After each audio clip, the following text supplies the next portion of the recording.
Hello everyone, welcome to Elementary Gyan. The topic of today's video is Thomson's model of an atom. तो in previous videos हम ये discuss कर चुके हैं how subatomic particles were discovered. मतलब electrons, protons and neutrons की discovery कैसे हुई. And after the discovery of these particles, scientist को ये पता लगा that atoms are divisible and they do have inner structure. मतलब जो एटम है उसके अंदर ये जो सब एटमिक पार्टिकल्स प्रेजेंट हैं, इलेक्ट्रॉन्स, प्रोटॉन्स एंड न्यूट्रॉन्स, इनकी रिलेटिव पोजीशंस क्या क्या हैं, ये किस तरह से एटम के अंदर अरेंज रहते हैं, उस टाइम ये पता करना नेसेसरी होगा.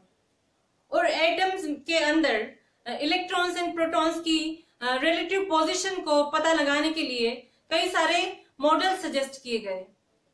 And J.J. Thomson was the first scientist who tried to explain the structure of an atom.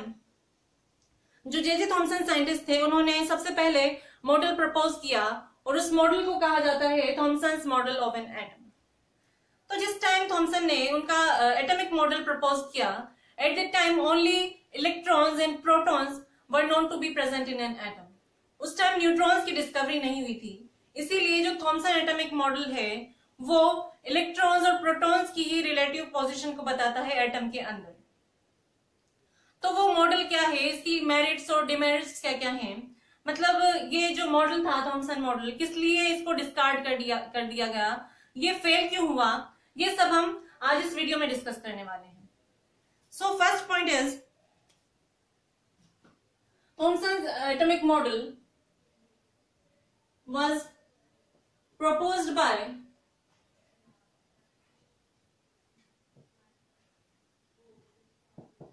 J.J. Thomson in 1904.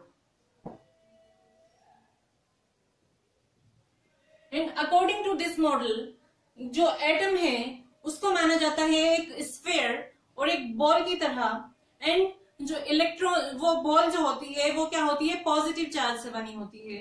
And उसके अंदर इलेक्ट्रॉन्स जो हैं वो एम्बेडेड रहते हैं, समथिंग लाइक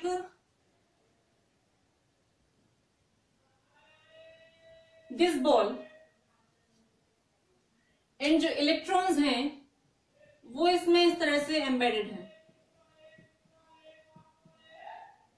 तो थॉमसन मॉडल जो था उसके अकॉर्डिंग ये जो स्फीयर है ये क्या है, पॉजिटिवली चार्ज है.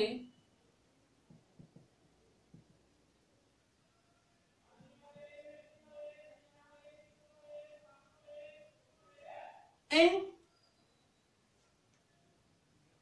इसमें जो एम्बेडेड पार्टिकल्स हैं ये क्या हैं, electrons.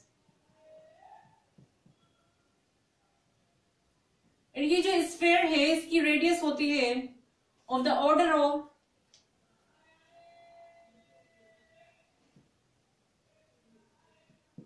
10⁻⁸ centimeters. So according to J.J. Thomson, atom consists of a sphere or a ball which is positively charged and negatively charged particles embedded inside this sphere.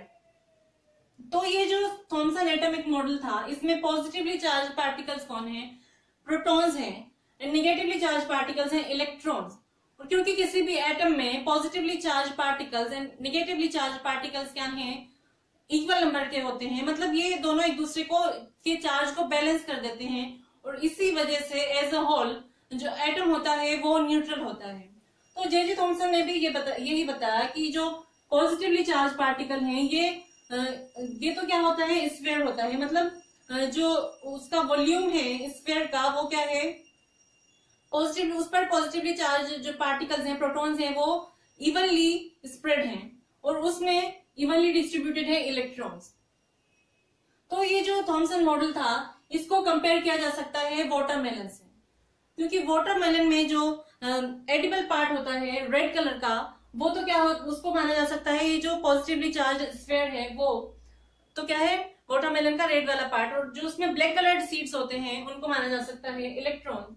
इसीलिए इस model को क्या कहा जाता है, watermelon model.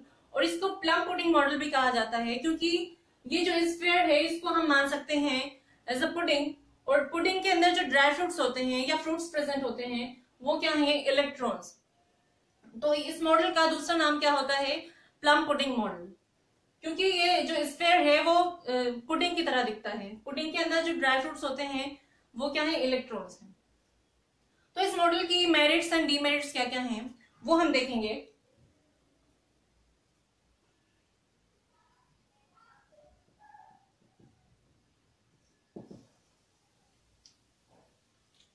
This model, first merit है इसकी, और J Thomson could explain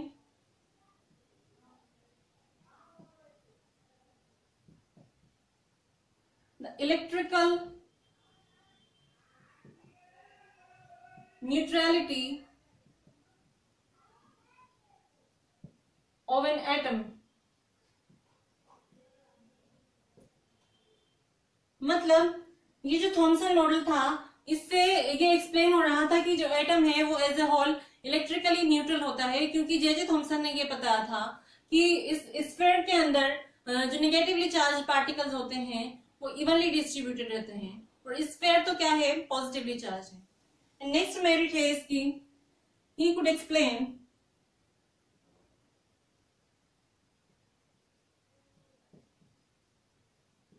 the formation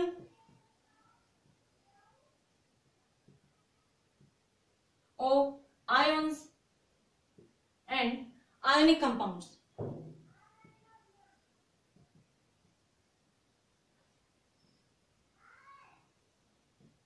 इसका क्या मतलब है कि जो जे थॉमसन का एटॉमिक मॉडल था ये हमें ये एक्सप्लेन करता है कि जब भी आयंस का फॉर्मेशन होता है वो निगेटिव चार्ज की वजह से होता है, क्योंकि इसमें जो मॉडल था थॉमसन का इसमें उन्होंने कंसीडर किया था जो पॉजिटिव चार्ज है वो इमूवेबल है, क्योंकि वो स्प्रेड है through out the volume of this sphere.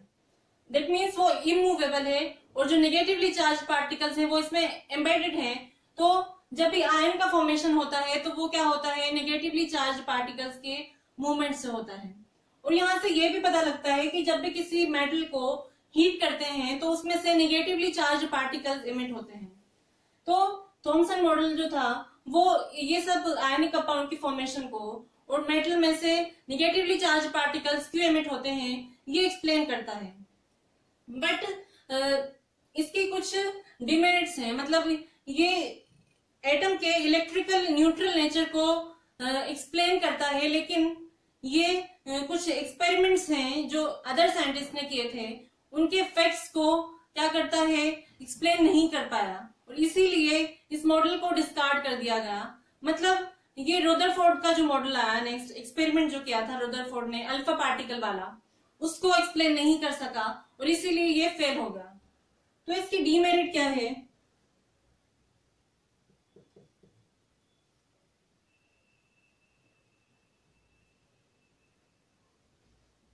he couldn't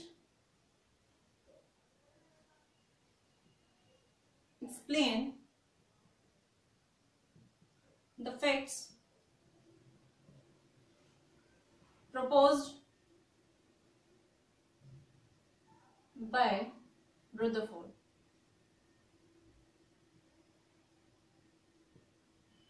अब रदरफोर्ड का जो एक्सपेरिमेंट था वो क्या था ये हम नेक्स्ट वीडियो में डिस्कस करेंगे।